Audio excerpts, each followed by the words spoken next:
talagang hindi totoo yon, pero as chief of police na mag-file lang ng complaint, endorsement doon sa department, sa institution na yon ang talagang papuntahan, hanggang doon lang ako. No? But as I've said, na I doubt, kaya nagsabi ako sa kanya na the truth will set her free. And when in fact, kinamayan ko si ma'am right after sa Senate, kung natandaan ni ma'am, pinuntahan ko siya na naghingi ako ng sorry. Sorry talaga ma'am, but the truth will set you free. Doon lang sa akin, Your Honor, Mr. Chair. Can I say something, Your Honor? I may. Congressman Teves.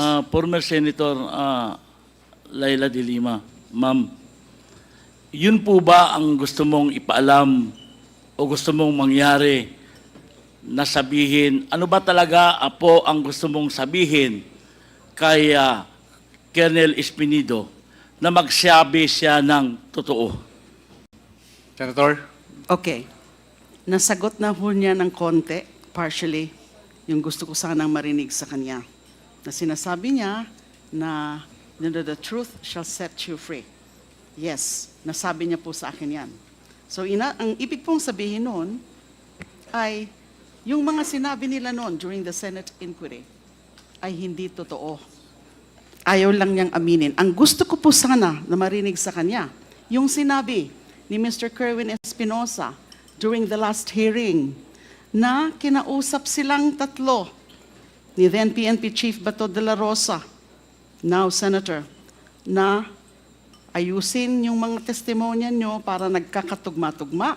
Although I think Colonel Espinido will remember na kahit nga ganun na yung kanilang naging guidance or instruction from then PNP Chief Bato de la Rosa, hindi pa rin naging tugma yung kanilang mga sinabi during the Senate inquiry. Kasi in the first place, yung kilala ba ni Mr. Espinido, si Ronnie Dayan, kilala ba ni Kerwin Espinosa, si Ronnie Dayan, sabi ni Kerwin Espinosa, na-meet daw niya si Mr. Ronnie Dayan through Colonel Espinido. Pero alam niya po yan, alam niya ni Colonel Espinido na hindi po totoo yan. Yung sinasabi about yung nagkita sa Burnham Park, yung pinakita po nilang supposed evidence of my alleged involvement in the illegal drug trade of Mr. Kerwin Espinosa ay yung picture na yan na pinapakita na mukha ngang nasa Burnham Park. Ang mukha ngang nagkita kami doon o na whatever, yung hindi ko alam kasi hindi ko naman siya kilala nung minute ko siya o na-meet ko sa Burnham Park kasi ang dami pong nagpapapicture doon. So the first time that I saw Mr. Kerwin Espinosa was nung nag-appear na siya sa Senate inquiry. Yun po sana yung gusto kong malinawan sa kanya. Tama ba yun? Sinabi ni Kerwin Espinosa na actually kinausap silang tatlo para maging tugma-tugma yung kanilang script. Mr. Chair, may I ask Colonel Espinido to respond sa sinabi ni former Senator de Lima?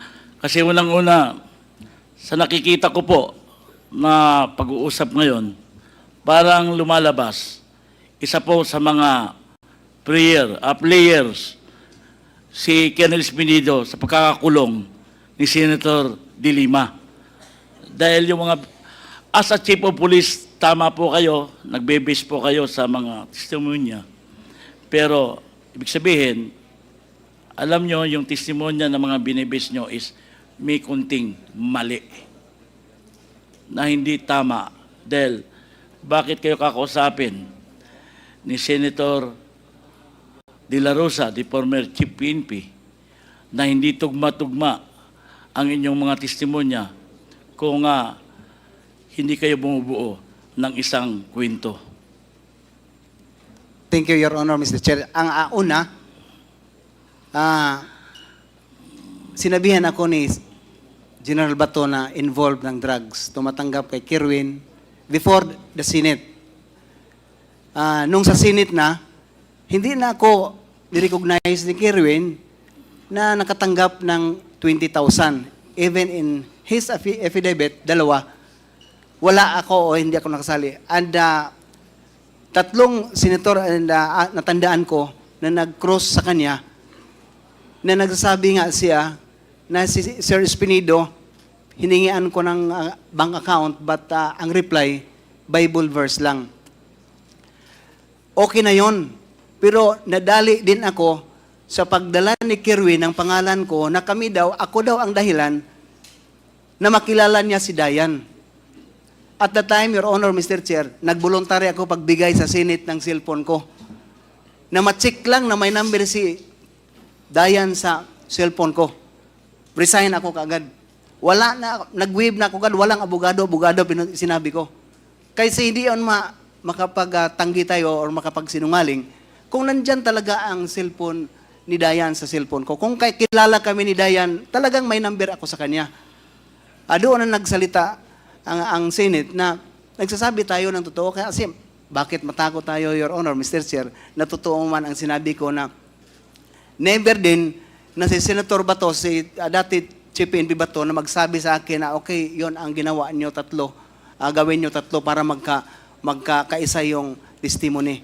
Hindi kasi hindi ako sang-ayon lahat kung ano ang isabi sa akin ng senior officer ko. As long na legal yan, okay sa akin. Makikita naman, Your Honor, Mr. Chair, na ako sinali nga. And I am one also a victim sa sali-sali lang sa lista ng drugs. Nilagyan pa ng high value target si Espinido. So, kaya ako magsasabi din na siguro yung mga lista hindi totoo yun kasi ako nga biktima sa mga sinungaling nilagay ni Senator Bato. Thank you, Your Honor, Mr. Chair. Mr. Chair, hindi kaya nilagay yung pangalan mo dahil hindi ka na sumusunod sa gusto nila sa bandang huli? That's one of the reason, Your Honor, Mr. Chair. Ilan po ba ang napatay nyo nung panahon sa war on drugs? Sa war on drugs sa Albuera, ni isang namatay sa Albuera. Sa Ozamis, sa 2 taon ko may siyam. Sa 2 taon. Sa Bacolod, never ni isa na namatay sa war against illegal drugs. Your Honor, Mr. Chair. Ilan ang nakuha mong reward? Kung reward lang, matandaan ko, Your Honor, Mr. Chair, kasi may resolution ang Ozamis, si Mayor Aldong Parhuinog at the time, na kung may makahuli ang pulis ng isang malaking drug pusher, may 100,000 na ibigay from the local government unit. So nakakuha kami ng 600,000. Nakatanggap together with the presence of the MILGO na nandoon na ako ang tumanggap ng pera at saka plaque of appreciation na nakahuli tayo ng worth of 600,000 ang binigay ng local government unit sa PNP ng Ozamis, Your Honor, Mr. Chair. Mr. Chair, di ba pinag-uusapan natin yung reward system na sinabi ni Colonel Garma? Di ba sabi niyo may napatay kayong mga sa war on drugs? Ang tanong ko ngayon, ilan yung galing sa nasyonal na pera ang natanggap mo para sa war on drugs? Hindi yung galing sa lokal.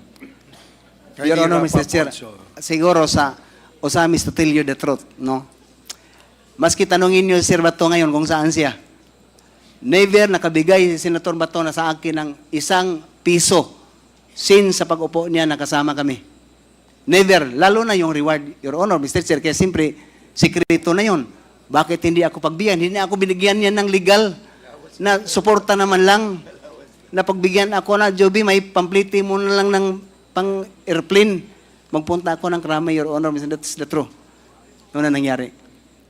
Thank you Your time very is much, up, Mr. Chair. Congressman Teves. Your time is up. Thank you. Please wrap up.